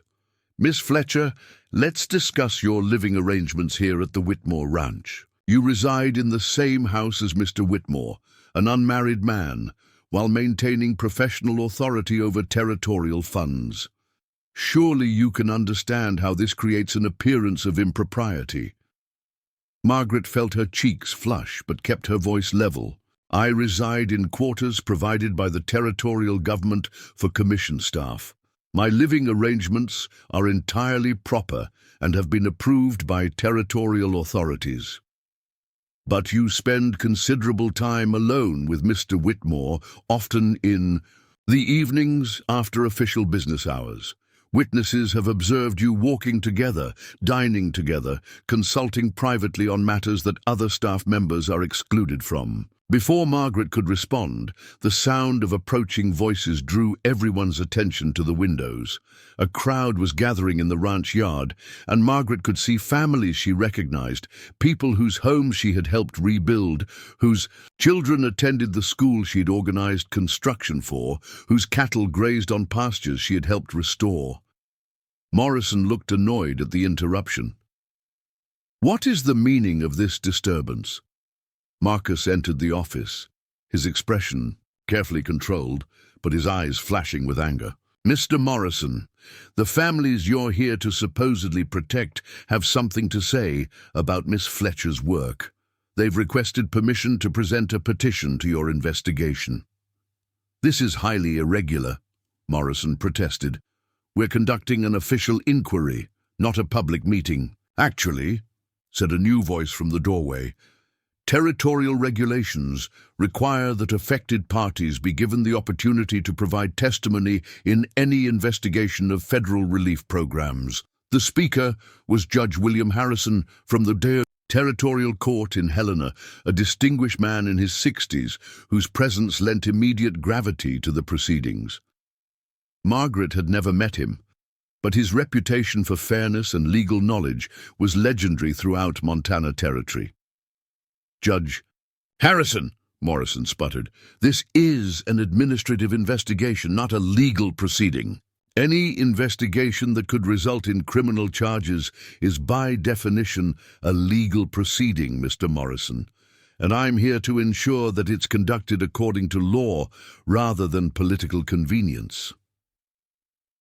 Judge Harrison's arrival transformed the entire dynamic of the investigation. His presence meant that Morrison couldn't simply railroad Margaret with predetermined conclusions or ignore inconvenient evidence. The families waiting outside were permitted to enter, and their petition was officially received into the record. Sarah Thompson, the boarding house owner who had first helped Margaret, served as spokeswoman for the group. "Your Honor, we want to state for the record that Miss Fletcher has been the most honest, competent, and dedicated administrator we've ever dealt with. She's helped us rebuild our lives with fairness and efficiency that we never expected from government officials." Other voices joined in, creating a chorus of testimony that painted a picture completely at odds with Morrison's allegations. Ranch families described Margaret's personal attention to their needs, her careful management of resources, her willingness to work 18-hour days to ensure that aid reached everyone who needed it. Thomas Peterson, whose barn reconstruction had been completed ahead of schedule and under budget, addressed Morrison directly. "Sir, you're trying to destroy the one person who's made this recovery effort work. Miss Fletcher never asked for anything for herself, never played favorites, never wasted a penny of the money entrusted to her. If you shut down this commission, you'll be hurting every family in Paradise Valley." Judge Harrison listened to each testimony with careful attention, occasionally asking clarifying questions, but allowing the families to tell their stories without interference. Margaret watched the proceedings with growing amazement and gratitude, realizing that her work had touched more lives than she had understood. When the testimony concluded, Judge Harrison addressed Morrison with unmistakable authority. "Mr. Morrison, Based on the evidence presented today, including Miss Fletcher's comprehensive financial records and the testimony of the people she serves, I find no basis for allegations of financial misconduct or administrative impropriety." Morrison's face darkened with frustrated anger. "But Judge, the personal relationships, the appearance of what, Mr. Morrison? Of a competent administrator doing her job effectively, of territorial officials treating each other with professional respect. I see no evidence of misconduct, only the kind of dedicated public service that should be commended rather than attacked." Margaret felt tears of relief prick her eyes as Judge Harrison continued. "Furthermore, I'm recommending to the territorial Governor that Miss Fletcher's contract be extended and her authority expanded to coordinate disaster recovery throughout Montana Territory. Her methods should be studied and replicated, not undermined by petty political jealousy." As Morrison and his assistants packed their papers in defeated silence, Margaret realized that she had won more than vindication of her professional conduct. She had earned something far more valuable: the respect and support of the community she served, and the recognition that her work had genuine meaning and impact. But even as she savored this victory, Margaret knew that the personal questions raised by the investigation remained unanswered. Her professional integrity had been established beyond doubt, but her relationship with Marcus still posed challenges that success in her career couldn't resolve. Standing in the office where she had built her reputation through months of dedicated work, surrounded by evidence of her competence and the support of people whose lives she had helped improve, Margaret Fletcher prepared to make the most important decision of her life: whether to play it safe with professional success or risk everything for the possibility of personal happiness that exceeded her wildest dreams. The celebration that evening at the Whitmore ranch felt like a community homecoming. Families who had testified on Margaret's behalf lingered after the investigators' departure, transforming what had begun as a formal inquiry into an impromptu festival of gratitude and relief. Lanterns strung between the trees cast dancing shadows across the ranch yard, while the sound of fiddle music and children's laughter created a symphony of joy that seemed to push away the darkness of recent fears. Margaret stood on the porch of the main house, watching the festivities with a mixture of wonder and contemplation. The professional crisis that had threatened to destroy everything she had built was over, resolved not through political maneuvering or legal technicalities, but through the simple testimony of people whose lives had been touched by her work. "Quite a sight, isn't it?" Marcus said, joining her at the porch railing. "I don't think Paradise Valley has seen a celebration like this since before the fire." Margaret turned to look at him, seeing in his face the same mixture of relief and satisfaction that she felt in her own heart. "Marcus, I need to thank you for everything you've done, not just today, but from the moment I stepped off that train. In Bozeman, you saw something in me that I didn't even see in myself." Marcus moved closer, his expression serious despite the festive atmosphere around them. "Margaret, what I saw was what everyone else sees now, a woman of extraordinary capability and character. The only difference is that I had the privilege of watching you discover your own strength." Before Margaret could respond, Henry approached from the direction of the barn, where he had been helping organize the impromptu food service for their guests. His face carried news that was clearly important. "Margaret, Marcus," he said slightly, out of breath from hurrying, "Judge Harrison wants to speak with you both before he leaves for Helena. He's in the commission office." They found Judge Harrison reviewing the petition that had been presented during the investigation, his weathered face thoughtful as he studied the names and statements of the families who had supported Margaret. "Miss Fletcher, Mr. Whitmore," he said, looking up as they entered, "I wanted to speak with you privately before my departure. This investigation revealed something significant about territorial administration that goes beyond the specific charges that were made." Margaret felt a flutter of apprehension. "What do you mean, Your Honor?" Judge Harrison set down the petition and fixed them both with his penetrating gaze. "I mean that your success with the Reconstruction Commission has highlighted deficiencies in other territorial departments. The families who testified today didn't just praise your work, they implicitly criticized every other administrator they've dealt with." Marcus frowned slightly. "Is that a problem for Margaret?" "On the contrary, it's an opportunity," Judge Harrison replied with a slight smile. "The territorial governor has authorized me to offer Miss Fletcher the position of Director of Emergency Management for all of Montana Territory. It would involve coordinating disaster response, infrastructure development, and resource allocation across the entire territory." Margaret's breath caught. The position Judge Harrison was describing represented authority and influence beyond anything she had imagined possible when she first stepped off the train as a stranded mail-order bride. The salary would be $400 per month, plus housing and travel allowances, Judge Harrison continued. The position would be based in Helena, with extensive travel throughout the territory. It's quite possibly the most influential administrative position held by a woman west of the Mississippi River. The magnitude of the opportunity was staggering, but Margaret found herself thinking not about salary or prestige, but about what accepting such a position would mean for her personal life and her relationship with Marcus. "Your Honor," she said carefully, "that's an extraordinary offer, but I need to understand what it would require. Would I be able to maintain any connection to the Paradise Valley reconstruction effort?" Judge Harrison's expression grew knowing. "Miss Fletcher, Paradise Valley reconstruction is nearly complete. Within 6 months, the Commission's work here will be finished, and you'll need to decide what comes next in your career.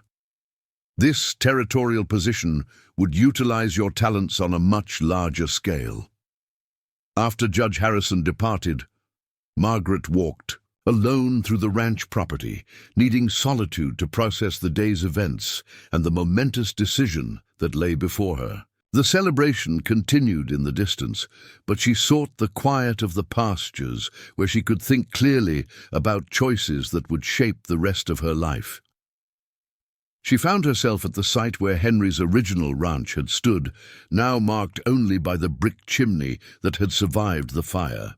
New grass was beginning to grow in the ashes, and wildflowers had appeared seemingly overnight, nature's testimony to the possibility of renewal and rebirth. "I thought I might find you here," Marcus said, approaching across the meadow with the quiet confidence she had come to associate with his presence in her life. Margaret turned to face him, seeing in the moonlight the man who had offered her opportunity when she was desperate, support when she was challenged, and something deeper when she was ready to receive it. "Marcus, I keep thinking about the woman who stood on this spot 8 months ago, looking at the ruins of what was supposed to be her new life. She was so focused on security and acceptance that she couldn't imagine the possibilities that were actually opening up before her." Marcus moved closer, close enough that she could see the depth of feeling in his dark eyes.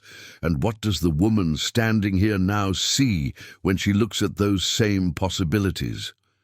Margaret felt her heart race as she recognized the moment of decision that had been building for months. She sees choices that the desperate mail-order bride couldn't have imagined. Professional success beyond her wildest dreams, the respect of an entire community, opportunities to make a difference in hundreds of lives. "And personally?" Marcus asked quietly. "What does she see when she looks at personal possibilities?"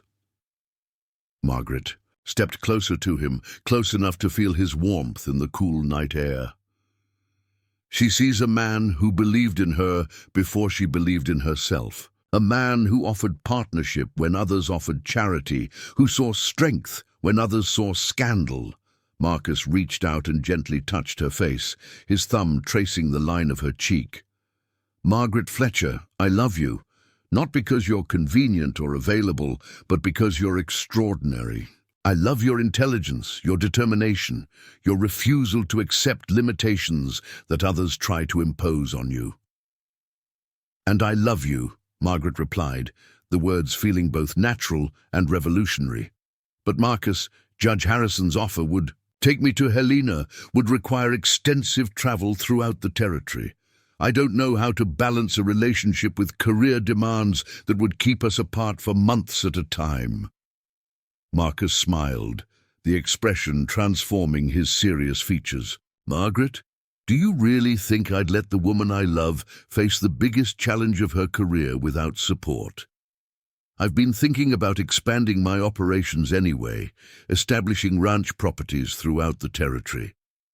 It seems to me that a territorial emergency management director might need a husband who understands infrastructure and resource management." The proposal was so unexpected and perfect that Margaret laughed out loud, a sound of pure joy that echoed across the peaceful meadow. "Marcus Whitmore, are you suggesting that we could build a partnership that combines both our professional ambitions with our personal happiness?" "I'm suggesting," Marcus said, pulling her closer, "that we could build something neither of us could achieve alone. A marriage that enhances both our capabilities rather than limiting them." As Marcus kissed her under the Montana stars, Margaret marveled at the journey that had brought her to this moment. She had come west seeking the security of a planned future with a man she had never met. Instead, she had found love with a man who had seen her potential before she recognized it herself, and opportunities that exceeded her most ambitious dreams. TT, next morning, brought a flurry of planning and preparation. Margaret accepted Judge Harrison's offer with the understanding that her new husband would be establishing business operations that could support her territorial responsibilities. Henry, who had accepted his own territorial position, expressed genuine happiness at their engagement and offered to coordinate the transition of the Paradise Valley Commission to its final phase. The wedding took place 6 weeks later in the same church where Margaret had first met Henry as a desperate refugee from disaster. But this ceremony celebrated not desperation, but the triumph of two people who had found in each other exactly what they needed to build extraordinary lives together. As Mrs. Margaret Whitmore stood beside her husband, surrounded by the families they had helped rebuild their lives, she reflected on the journey that had transformed a mail-order bride into one of the most influential women in Montana territory. She had learned that security came not from accepting others' definitions of her possibilities, but from discovering her own strength and refusing to be limited by circumstances or expectations. The wildfire that had destroyed her original plans had cleared the ground for something far more magnificent to grow. Like the wildflowers that bloomed in the ashes of Paradise Valley, Margaret Fletcher Whitmore had found that disaster could be the prelude to a life more beautiful and meaningful than she had ever dared to imagine. Years later, when Margaret's innovations in emergency management had become models for the entire American West, and when her marriage to Marcus had produced both successful children and a partnership that was legendary throughout the territory, she would still return to that meadow where Henry's ranch had once stood. There, surrounded by the new growth that had emerged from ashes, she would remember the woman who had stepped off a train into apparent disaster, only to discover that sometimes the greatest catastrophes create the greatest opportunities for those brave enough to seize them. 5 years after the Paradise Valley wildfire, Margaret Whitmore stood before the Montana Territorial Legislature in Helena, delivering her annual report on emergency management with the confidence of someone who had transformed disaster into opportunity not once, but countless times. The woman addressing the assembled lawmakers bore little resemblance to the desperate mail-order bride who had once clutched a carpetbag on a train platform, watching smoke rise from her burning dreams. "Honourable legislators," Margaret began, her voice carrying clearly through the packed chamber. "This year's emergency management initiatives have successfully prevented 3 potential disasters, coordinated relief for 2 major floods, and established preparedness protocols that have been adopted by 4 other territories." The statistics she presented told a story of systematic efficiency that had revolutionized how the American West dealt with natural disasters. Under Margaret's leadership, Montana Territory had developed the most advanced emergency response system in the nation, with supply networks, communication protocols, and reconstruction procedures that could mobilize within hours rather than weeks. Senator Charles Brennan, who had initially opposed creating the Emergency Management Department, now leaned forward with obvious respect. "Mrs. Whitmore, your methods have saved the territorial government an estimated $200,000 in disaster response costs over the past 3 years. How do you account for such dramatic improvements?" Margaret smiled, thinking of the lessons learned in a church basement, sorting donated supplies and coordinating housing for displaced families. "Senator, effective emergency management requires treating logistics as a science rather than hoping good intentions will produce results. When you apply systematic planning to disaster response, you prevent emergencies from becoming catastrophes." After the legislative session, Margaret walked through Helena's bustling streets toward the territorial courthouse where Marcus was concluding his own business meetings. His expansion into territorial-wide ranching operations had made him one of the most influential businessmen in Montana, but more importantly, it had created a partnership that allowed both of them to pursue their ambitions without sacrificing their marriage. She found him in the courthouse lobby, deep in conversation with Judge Harrison, who had become both a mentor and friend over the years. Both men looked up as she approached, their expressions brightening with the kind of welcome that spoke of genuine affection and mutual respect. "Margaret," Judge Harrison said, rising to greet her, "I trust the legislative presentation went well." "Better than expected," Margaret replied. "They've approved funding for the new regional coordination centers and authorized expansion of the communication network to include all territorial settlements." Marcus took her arm with the easy familiarity of a partnership that had grown stronger with each challenge they had faced together. "Which means you'll be traveling even more extensively next year." "And which means," Margaret said with a smile, "that your new ranch properties in the eastern counties will be perfectly positioned to support those operations." Judge Harrison watched their interaction with the satisfaction of someone who had witnessed a successful union from its uncertain beginnings. "You two have created something remarkable, a marriage that enhances both your individual capabilities and your contribution to the territory's development."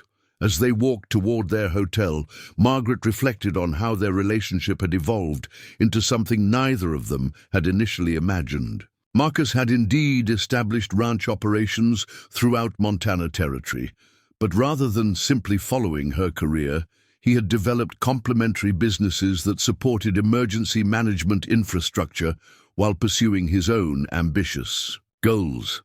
Their marriage had produced 3 children, twin daughters, now 4 years old, and a son of 2, who were being raised with the understanding that their parents' work served something larger than personal ambition. The children spent part of each year traveling with Margaret as she inspected regional operations, and part at the various ranch properties where Marcus was developing innovative approaches to territorial-scale agriculture. That evening, as they dined in Helena's finest restaurant, Margaret noticed a young woman at a nearby table reading what appeared to be a letter with obvious distress. The woman's circumstances, traveling clothes, limited luggage, expressions of worry and uncertainty, reminded Margaret powerfully of her own arrival in Montana Territory years earlier. "Marcus," she said quietly, "that woman at the corner, Table looks like she might be in some kind of difficulty. Marcus followed her gaze and nodded. Would you like me to speak with her? Actually, I think I should. Margaret rose and approached the young woman's table with the same directness that had served her well in every professional challenge. Excuse me, miss. I couldn't help but notice that you seemed distressed. Is there anything I might do to help? The woman looked up with tear-filled eyes and a face that showed both pride and desperation. I'm sorry to trouble you, ma'am. I'm Catherine Walsh from Chicago. I came west to marry a man I'd been corresponding with, but when I arrived in Butte, I discovered he'd been killed in a mining accident 3 weeks ago. Margaret felt a chill of recognition at the woman's situation. Do you have family to return to, or resources to establish yourself here? Catherine Walsh shook her head. I spent everything I had on the journey west. I don't know what to do or where to go. The people in Butte were kind, but they can't offer permanent solutions. Margaret returned to her table and spoke briefly with Marcus, who nodded immediately at her unspoken suggestion. She then returned to Catherine Walsh with an offer that would have seemed impossible during her own moment of crisis. Miss Walsh, my name is Margaret Whitmore. I'm the Territorial Director of Emergency Management, and my husband owns ranching operations throughout Montana. We're always in need of competent administrative assistance, and if you're willing to work hard and learn quickly, we might be able to offer you a position. Catherine's eyes widened with hope and disbelief. You would do that for a complete stranger. I would do that for a woman who had the courage to travel west, seeking a better life, even if circumstances didn't work out. As planned, Margaret replied. Sometimes the greatest opportunities arise from apparent disasters. Over the following weeks, Catherine Walsh proved to have the same combination of intelligence, determination, and adaptability that had served Margaret so well. She quickly mastered the complex logistics of territorial emergency management and demonstrated the kind of systematic thinking that could turn chaos into organized relief efforts. 6 months later, Catherine had been promoted to regional coordinator for the Eastern Territories, managing emergency preparedness for mining communities and agricultural settlements across a vast area. More significantly, she had married Samuel Roberts, a territorial surveyor whose work complemented her administrative responsibilities and who valued her professional competence as much as her personal qualities. It's remarkable, Marcus observed, one evening as he and Margaret reviewed reports from their various operations. You've created something beyond what any of us initially imagined. Not just successful businesses and effective government programs, but a network of capable people who support each other's success. Margaret looked up from the correspondence she was reviewing.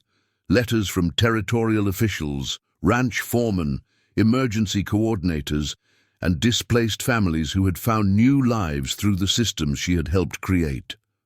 I think what we've created is proof that disaster can be the beginning of opportunity, if people are brave enough to see possibilities instead of just focusing on losses. The knock at their door interrupted the conversation. Margaret opened it to find a telegraph messenger with an urgent communication from Washington, D.C. As she read the message, her expression shifted from curiosity to amazement. Marcus, she said, her voice filled with wonder, President Cleveland wants to meet with me. Congress is considering legislation to establish a national emergency management system, and they want to base it on the methods we've developed here in Montana Territory. Marcus rose and pulled her into his arms, his pride and love evident in his expression. Margaret Whitmore, you've gone from being a stranded mail-order bride to advising the President of the United States on national policy. Do you realize how extraordinary that is?